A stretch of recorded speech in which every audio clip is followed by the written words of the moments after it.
This, fellow vets, is how you actually win your PTSD claim instead of doing what everyone else is, getting denied over and over again.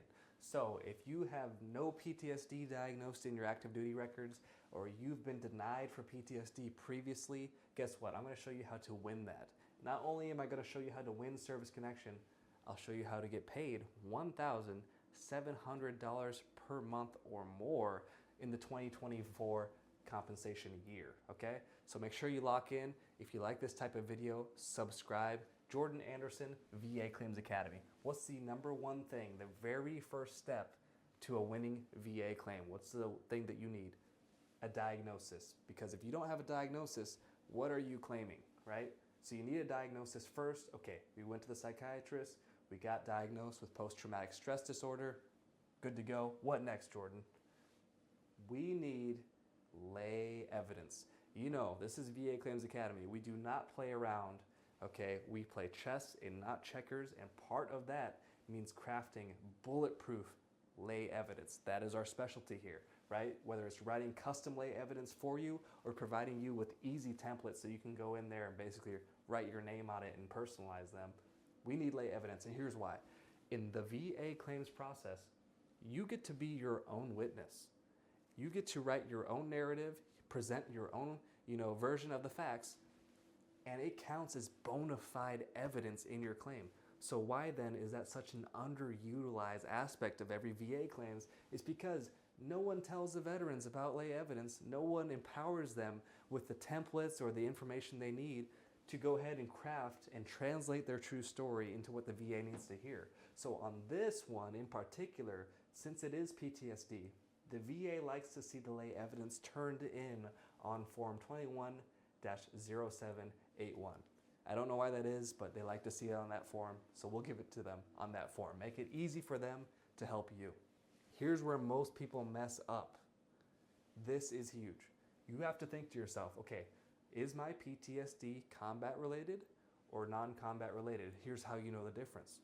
Did your stressor event take place in a combat zone? Did your stressor event take place when training for, combat simulation? Did your stressor event take place utilizing an instrument of war, so a battleship, a submarine, things of that nature? If you answered yes to any one of those three questions, your PTSD should fall under the yes category for combat related. Here's why that is imperative. Combat related PTSD does not require you to have a nexus letter.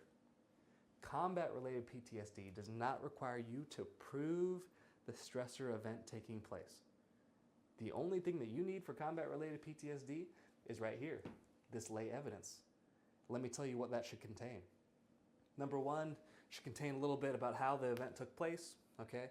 And I do mean a little bit. Don't go off and on about venting about how it happened. It's going to contain a little bit about the symptoms that it gives you. Don't go on and on. It's not very relevant, okay? A lot of the stuff about the symptoms is not very relevant, a lot of it. You know what is the most relevant is how the PTSD has affected your work, okay? Talk about how your job or career has failed or is failing, and how your PTSD, which is service connected, has affected your relationships. Talk about how your relationships have failed or how they are failing, okay? As a result of the PTSD. Now, here's where most vets get this wrong. Somewhere in the process, either in their lay evidence, if they even have it, right? Or talking more likely at the C&P exam, right? The compensation and pension exam, the veteran starts venting to the VA. And I can understand, they've been suppressing these feelings so long, they think mistakenly that this C&P examination is treatment.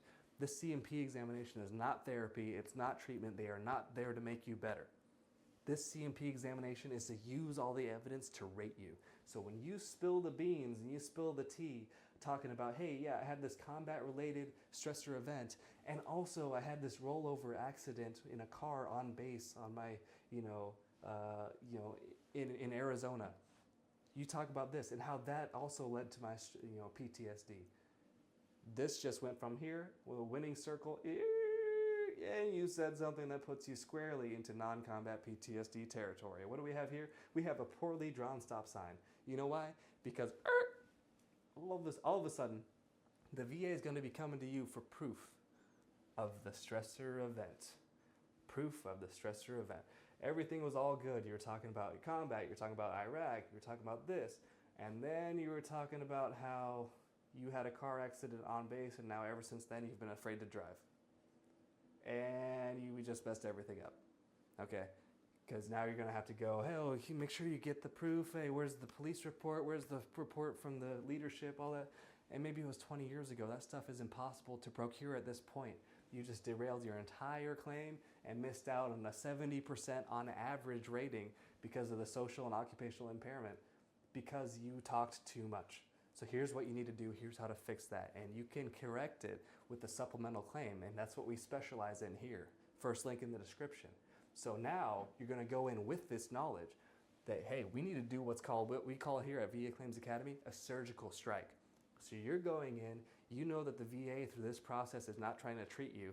That's a separate process. So you need to go in and present this combat-related stressor event and leave everything else out that was not diagnosed in service. So if you had other mental stuff that maybe led to PTSD in service, but it wasn't diagnosed in service, just don't talk about it.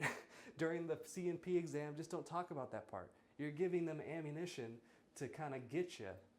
Just don't talk about it. You're talking about your combat-related PTSD, and you're staying focused, and you're not venting to the examiner, and you're not writing too much on your personal statement and giving them too much leverage. So if this has helped you, that is how you win, and that is how you get connected without a nexus letter, without proof of the service, the stressor event, and you get straight to your rating, which again, on average, is valued at over $1,700 per month for 2024. Hey, if this helped you, it'll help out a fellow veteran who needs it, so make sure you share it, post it to your Facebook, what have you.